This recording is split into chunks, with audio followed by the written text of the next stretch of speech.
विधान परिषदेचे विरोधी पक्षनेते अंबादास दानवे यांच्या निलंबनाबद्दल विधान परिषदेच्या उपसभापती डॉक्टर नीलम गोऱ्हे यांच्या दालनामध्ये पुन्हा एकदा गटनेत्यांची बैठक सुरू आहे। या बैठकीला देवेंद्र फडणवीस, प्रवीण दरेकर, प्रसाद लाड, शशिकांत शिंदे हे उपस्थित आहेत आणि याच संदर्भातली अधिक माहिती आपण जाणून घेणार आहोत। निलेश बुधावले आपले प्रतिनिधी आपल्या सोबत आहेत सध्या।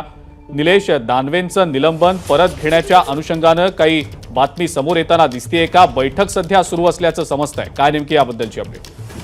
अजिंक्य, 2:45 वाजता नीलम गोऱ्हे यांच्या दालनामध्ये बैठकीला सुरुवात झाल्याचं पाहायला मिळत आहे। सभागृह नेते भाजपचे देवेंद्र फडणवीस बैठकीला आहेत। यासोबतच भाजपचे गटनेते प्रवीण दरेकर, राष्ट्रवादीचे गटनेते शशिकांत शिंदे हे देखील या बैठकीला उपस्थित असल्याचं पाहायला मिळत आहे। या बैठकीमध्ये प्रामुख्यानं ठाकरे गटाच्या वतीनं अनिल परब, सचिन अहिर देखील आहेत आणि त्यांच्या वतीनं विनंती करण्यात आलेली आहे की अंबादास दानवे यांचं निलंबन मागे घ्यावं।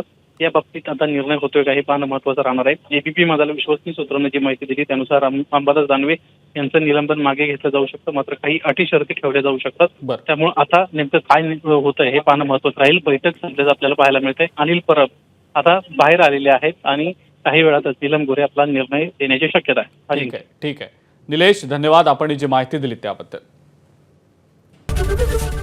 एबीपी माझा, उघडा डोळे बघा नीट।